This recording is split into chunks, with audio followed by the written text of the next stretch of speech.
Anyway, here we are again, and I'm Philip. I'm Sissy. And we're no idea what to call. We're going to come up with this entrance so that we have one every time we make a video. Because right now, this is what we've got, and it's us. It's off the cuff. Anyway, this time we planned a camping trip to Battle Ridge.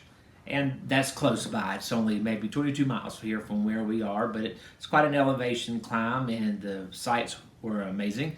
You'll see in the video. It was a fun trip. It was a primitive trip, and we enjoyed it. The kids enjoyed it. All 4 of them. That includes the furry one. He was having a good time too. How did you enjoy it? It was great. The rain made it interesting, but everybody took it real well.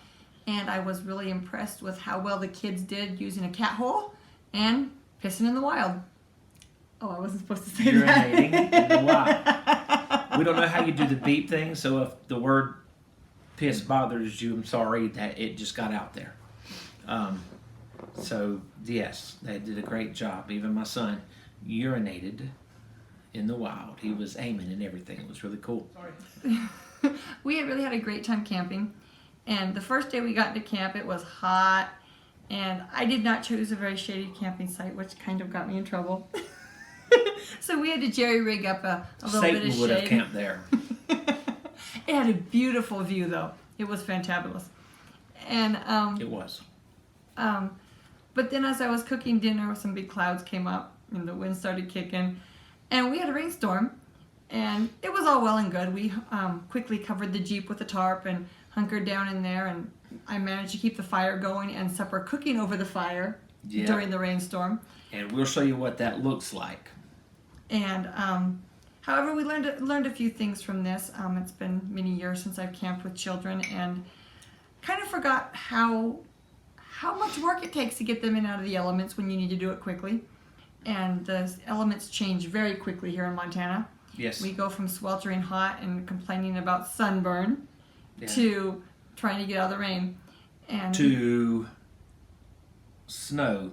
Yes, there was snow the next morning, and luckily we missed that. Yes. We decided that the top's off of Calamity right now, so we decided that it would be much more advantageous for us to leave than to try to drive 20 some miles back down the mountain in the snow with no top on the Jeep. I thought that the wife and the kids would really appreciate that, and I know I would. Well, and I was concerned about packing up wet gear. We live in a small apartment here in Bozeman, and wet gear has to be opened up and dried and cleaned, and we really have no place to do that. So there was also a concern of ruining our gear if we left it out there and had to pack it up wet and not be able to get it dried out properly. Yes. But the rainstorm really wasn't that big of a problem. We got through it, and the kids thought it was a great adventure, and it made the mud puddles bigger, which our kids will find any water within a 20-mile radius, and our kids will sniff it out because they were in the water. They were in the mud puddle before we even had the tent set up. They were in the mud puddle before we were all out of the Jeep.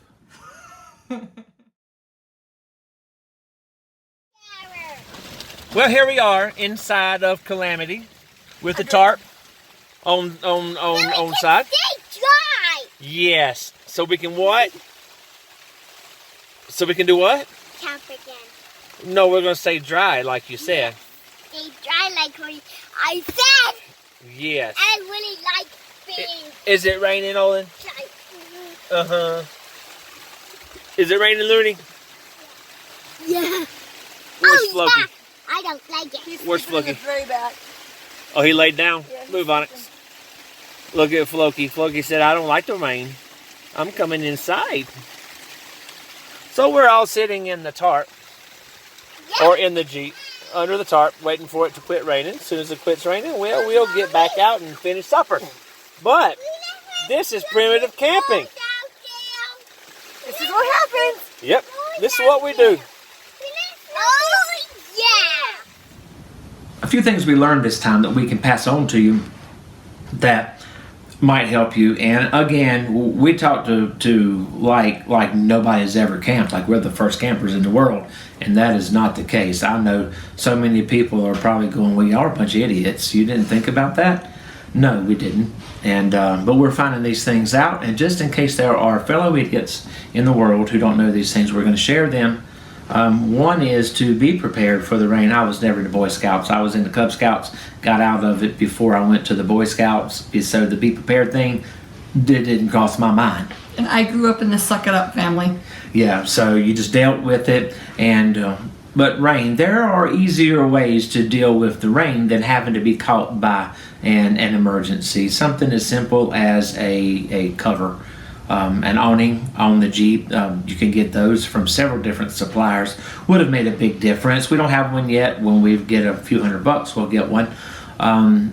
A canopy would have been easy. It wasn't that windy. The wind picked up, but it wouldn't have blown a canopy away. But it had been tied down, and that would have given us an area without rain. Could have set the food up underneath it. It'd been just fine.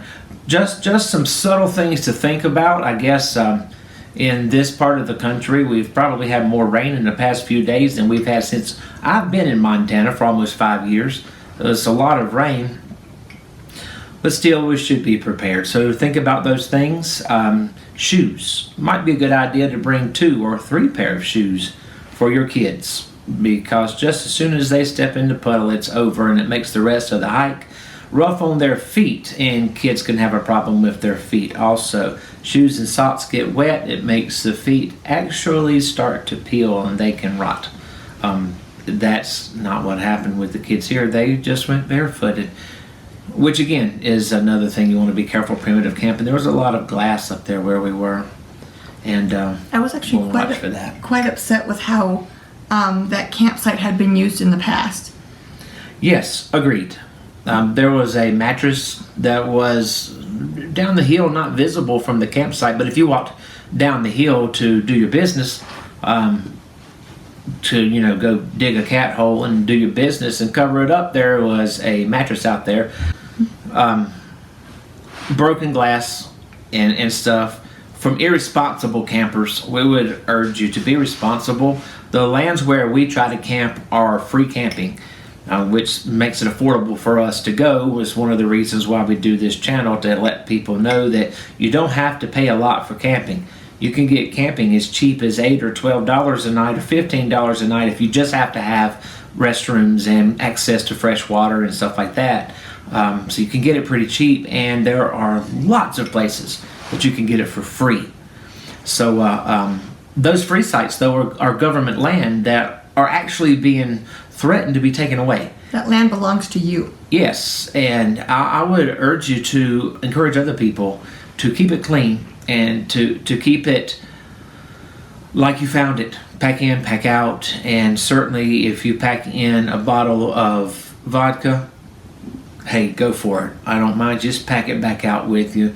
Crushing it doesn't mean that glass turns to sand. It came from sand, but I guarantee you it won't turn back to sand for a long, long time. And it's costly to even recycle glass anymore. They just don't. So just be responsible with your fires, with your fire rings, with your glass, and with your food, and with your bathroom. Sounds good, babe. Well, Philip is a connoisseur of Facebook Marketplace. Heck yeah. That is where we get most of what we need, and that is where we get it affordable. And we've had a problem in the past with Calamity that when we load our gear up on top of her, she's just too top heavy. It's not safe to drive these winding mountain roads. If the wind kicks up, we kind of bopple around. It's kind of a carnival ride sometimes. So if that's what you call it. we knew we had to do something about that issue, and we had discussed buying a hitch tray or a trailer. And it just really came down to what we found that we could afford. And we found a really nice hitch tray on the marketplace with 8-inch sides, nice, sturdy, a really cool little welded Montana plaque on it. Yeah, it's handmade. It's not one that you'd buy from a store. It was actually handmade, obviously by somebody in Montana, but very, very heavy duty. And we managed to load almost all of our gear on that hitch tray with, I think we ended up with the dog's bed and tent and the tent and the stove on top of the Jeep, and everything else went onto the tray. and we had a great ride. We felt much safer. Handled much better on the road. We were able to do a little more exploring than we would have been able to do. Yes. And ended up taking a really cool drive because of it. Oh, yeah. Just one word about the hitch tray. It's made out of 2-inch square tubing, top and bottom, and of course the hitch part that goes into the receiver, with additional cross supports beneath it. It's got I think they're 1-inch tube up supports, vertical supports between the bottom ring and the top ring. So we can all stand on it, and it is just fine. It does not even act like there's a problem. It's very heavy duty. We got it for only $100, and cheap flimsy ones from Walmart are $70. So we're quite happy with it, and it greatly increased the stability and the carrying capacity. We had to move the spare tire though to the top of the Jeep, so we look really cool. We look like a safari people. Yeah. Now when we ride around, now people look at us, and I don't know if they think that the Jeep is cool looking or if we're just crazy, because now we sort of look like a jalopy almost. If we're not careful, look like some Beverly Hillbillies stuff where you got all this crap on the back of your vehicle, and literally there's just kids sitting around in various places. They're all hooked in. I got the redoing done, which I think we'll shoot a video about that to show you how to carry more than 2 kids in a Jeep, in a 2-door Jeep CJ. But that was very good. Now on to the road. What was the name? Olson Creek Access, I think. Okay, it was either Olson Creek Access or Trail or something, but it is a very, very, very, very long road that is really, really cool. We'll put a little map in there to show you where it is. It's probably 15 miles outside of town here. However, the elevation climb is enormous. I would want to say possibly 2,000, 2,500 feet elevation climb. And when we got to the top part where we stopped, you could look across to the Crazy Mountains, and they looked like they were just flat with you. So we were way, way up on. There was a big climb, but it's a great ride, and we'll do a video about that and do some picture taking and some video taking just to show you. But if you're local and you look at this, you can make the ride in your car. It's not a trail. It's not something. There are people riding on bicycles. Yeah. You don't even need a 4-wheel drive. Just make sure it's dry. Oh yeah, agreed. Because some of the roads are rock covered, not gravel, but hard rock covered, so it could get slick. But the views are awesome. So, but we wouldn't have done that if it hadn't been for our hitch tray. So, a gentleman out of Four Corners here, right close to Bozeman, actually delivered it, and then it wouldn't quite fit Calamity because the rear frame was too close to the exit of the receiver hitch, if you're familiar with what I'm talking about. And so he took it back home and cut 3/4 of an inch off of it so that it would fit on her.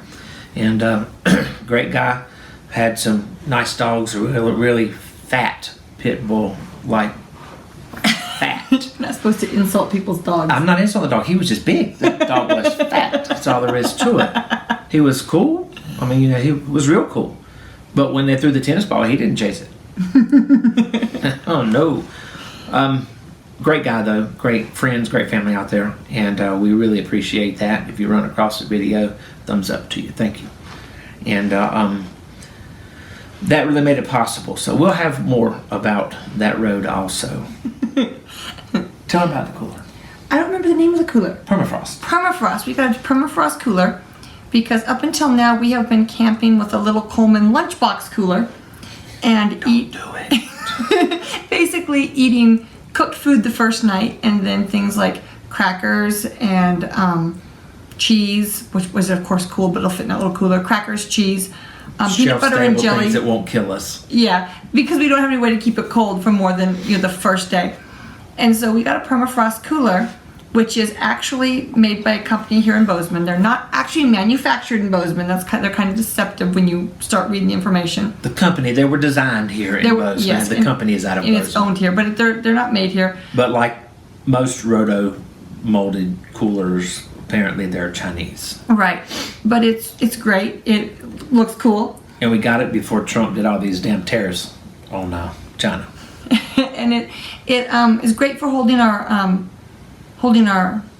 food cold and safe because it can be locked. It is not the highest standard of bear certified, but it is considered a bear safe cooler. Yes, considered bear safe because of the way that it's roto molded. If you look at a Yeti, both the lid and the bottom part are where the locks go through. They're both roto molded, versus the one that we have. The top is roto molded with the hole through it, but the bottom is roto molded. But there's a plate that they inserted there so that you have bottle openers. We drink our PBR out of a can, so we don't really need the bottle openers. However, the benefit was that the Permafrost was half the price of a Yeti with the same quality reviews. Plus, it's camouflage and it looks a lot cooler than a Yeti. True. But it didn't come with the sticker, and the Yetis do, and that kind of upset me. And I think we've pretty much exhausted everything we had to say. Nope. The Permafrost cooler came with a wire rack and a cutting board. Oh, yes. Yeti makes you buy them. However, I did have to buy Yeti tie downs and a lock, so I had to give in to them. Just to say this too, something that I should find it. Going around on Facebook, and I don't know if people have found or mentioned it as fake news yet, but the NRA was all over Yeti and saying that Yeti had taken away their discounts for NRA members and things like that. They were anti-NRA, and the truth is that is not so. Don't not buy Yeti because you think that they are anti-gun now. They're not at all. They actually took away their discounts for everyone, and instead they do unique coolers for those organizations. Apparently, they're not anti-gun. They just did it differently with discounts. So everyone across the board, not just the NRA. We're pro-NRA, and Yeti we're not in business with NRA or anybody. We are coolers, and we will do special coolers for you. So they're working with them, just not in the way that the NRA made it sound. So we first didn't want to buy a Yeti until we were actually given a memo by the Ace Hardware here in Bozeman that was their statement on that situation, and that's what it explained, that indeed they were not against the NRA. They just withdrew the special deals for all the organizations that they were in. It was a business decision, not a political one. That's all we've got, and we thank you for joining us. If you like this, hit the subscribe button, hit the thumbs up button or whatever. Leave us a comment, ask a question. Yeah, leave us a comment. If we suck, leave us a comment. Say, hey, you suck. And that's cool. That's cool. I don't, but it's cool if you think I do. It's cool if you think I do, but we really enjoy making these. Again, we don't do it for money. We do it for fun and do it for education for anybody who just might want to hear about it. Goodbye. Skull.